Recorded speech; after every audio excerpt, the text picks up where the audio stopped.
అవసరాల్లో కూడా మనం ఏమాత్రం కూడా అడ్వాంటేజ్ తీసుకోలేకపోయినాం. కాబట్టి ఆ వ్యవస్థ కోసం టీఆర్ఎస్ పార్టీ తెలంగాణ రక్షణ సేన పోరాడుతుందని తెలియజేస్తూ సెలవు. Thank you. జై తెలంగాణ.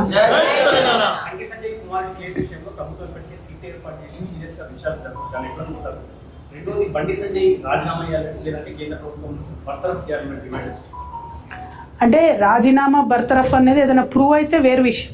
కాకపోతే వారు ఆ రోజు మీటింగ్కి వెళ్ళకుండా ఉంటే మంచి మెసేజ్ ఉండేది, మేము ఇన్ఫ్లుయెన్స్ చేస్తలేమనే మెసేజ్ ఉండేది. మరి ఎందుకు పోయినరు ఆ మీటింగ్కి నాకు అర్థం కాలే. ఆ మీటింగ్ పోవడం వల్ల మాత్రం ఒక ఫీలింగ్ ఏమొచ్చిందంటే తెలంగాణ ప్రజలలో పెద్ద పెద్ద వాళ్ళ పిల్లలు ఏం తప్పు చేసినా కూడా చూసి చూడనట్టుగా పోతారనే ఫీలింగ్ వచ్చింది. అది కరెక్ట్ కాదు.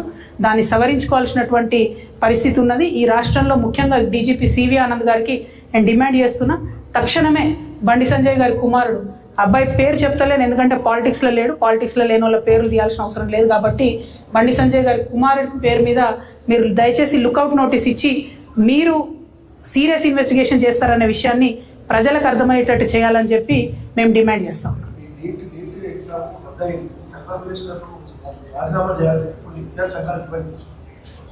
రాజీనామాలు చేయమని డిమాండ్ చేయడం కాదు, టెక్నాలజీ వాడుకోవాలి, పేపర్ లీక్ కాకుండా చూడాలి, పిల్లల్ని టెన్షన్ పెట్టొద్దు. అంటే ఫ్యూచర్ ఆఫ్ ఇండియా వాళ్ళని టెన్షన్ పెట్టి మళ్ళీ ఎగ్జామ్ రాయి అంటే ఒకసారి పర్ఫామ్ చేసిన వాళ్ళు సెకండ్ టైం అదే రకంగా చేయాలంటే ఇబ్బంది ఉంటుంది. వారి మానసిక స్థితి కూడా చాలా డిఫరెంట్గా ఉంటుంది. తల్లిదండ్రుల మీద కూడా స్ట్రెస్ ఉంటుంది. కాబట్టి డెఫినెట్గా ఈ వ్యవహారాన్ని అత్యంత సీరియస్గా తీసుకోవాలి. టెక్నాలజీ వాడుకొని పేపర్ లీక్ కాకుండా కేంద్ర ప్రభుత్వం చూడాలని చెప్పి మేము డిమాండ్ చేస్తూ ఉన్నాం. అందుకే మేము మా మేనిఫెస్టోలో కూడా చెప్పినాం, విద్యకు అత్యంత ప్రాధాన్యత ఇవ్వాలి, అత్యంత ఎక్కువ బడ్జెట్ ఇవ్వాలి, అత్యంత సెక్యూరిటీ ఇవ్వాలి.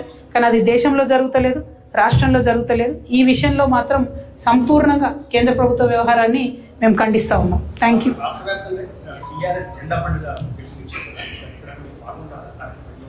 ఎస్, మేము ఈ మధ్యలో అంటే 28 లోపల ఒక్కసారి మళ్ళీ మా అన్ని జిల్లాలకు సంబంధించినటువంటి ముఖ్య బాధ్యత ఉన్నటువంటి వారందరినీ కూడా బాధ్యులందరినీ కూడా కలిసి ఈ నెల 20వ తారీఖు నుండి వచ్చే నెల 20వ తారీఖు వరకు తెలంగాణ రక్షణ సేన జెండా గద్దెలు నిర్మించుకోవడం, అన్ని చోట్ల జెండాలను ఆవిష్కరించుకోవడం, ఆ కార్యక్రమాన్ని చేస్తాం. నేను కూడా చాలా చోట్లకి వెళ్ళి ప్రత్యక్షంగా కొన్ని జిల్లా స్థాయిలో